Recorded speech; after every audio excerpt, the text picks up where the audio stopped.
न्यायिक लढाईला सुरुवात झालेली आहे। जो GR काढण्यात आलेला होता त्याच्या विरोधात परवाच तारीख सुद्धा मिळाली असं कळतंय, काय सांगणार? नाही, आता आम्ही तर पहिल्यापासून मी सांगतोच आहे की असं आहे ना की ओबीसीवर जर अन्याय होत असेल आणि तो होतो आहे, स्पष्टपणे दिसतं आहे की आमचं आरक्षण संपुष्टात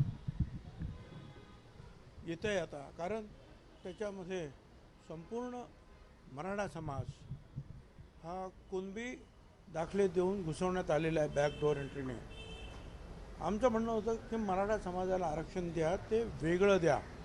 त्याच्यासाठी तुम्ही आयोगाची स्थापना का केलं आहे, काम सुरू झालेलं आहे, ते क्युरेटिव्ह पिटिशन करतात, ते द्या। परंतु जे आहे झुंडशाहीच्या पुढे नमतं घेऊन बॅकडोर एंट्रीने जे आहे लाखो दाखले देण्याचं काम सुरू आहे।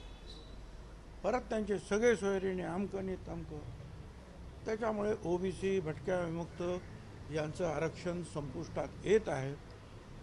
मग आम्हाला दुसरा पर्याय काय? पर्याय हाच आहे की वेगवेगळे आमदारांपासून मंत्र्यांपर्यंत कैफियत मांडणं, कोर्टात जाऊन आमची कैफियत सादर करणं, लोकांची जागृती करत रॅलीज आणि जे काही मोर्चे काढून आक्रोश जो आहे तो मांडणं।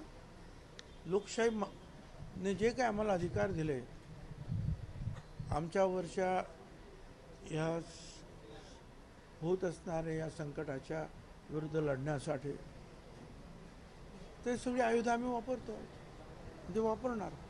त्याप्रमाणे आम्ही गेलो कोर्टामध्ये। पण जरांगे पाटलांनी पुन्हा एकदा आंदोलन उपोषणचा इशारा दिलेला आहे। सरकार कुठेतरी वेठी 10 तारखेची ते ठीक आहे। आता त्यांचं काय, आता ताबडतोब आमचे काही सचिव असतील, मध्यस्थ असतील, मंत्री असतील, ताबडतोब जातील। आता गाड्या बिड्या तयार होत असतील, इमिजिएट जातील, त्याची काही काळजी करू नका तुम्ही। तिकडे ताबडतोब जाणार आणि काही GR काढायचे असतील ना, ते पण फटाफट निघतील।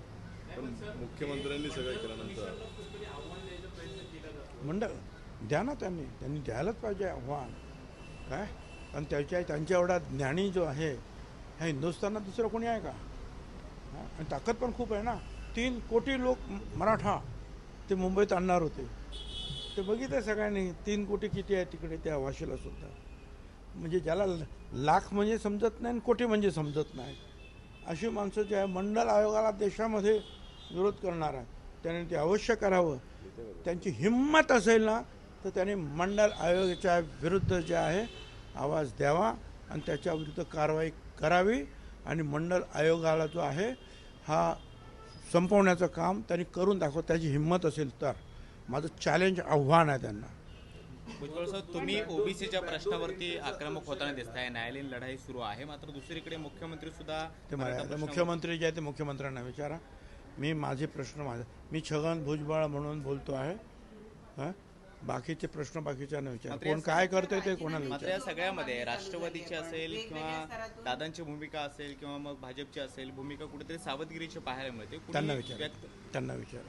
तुमच्या राजीनाम्याची मागणी होतीये, राजीनामा द्यायला पाहिजे तुम्ही असं म्हणताय। No comment. मुख्यमंत्र्यांच्या विरोधात बोलता।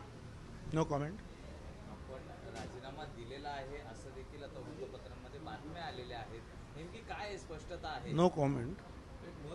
नारायण राणे यांनी म्हटलं की कुणबी आणि मराठे हे वेगवेगळे आहेत।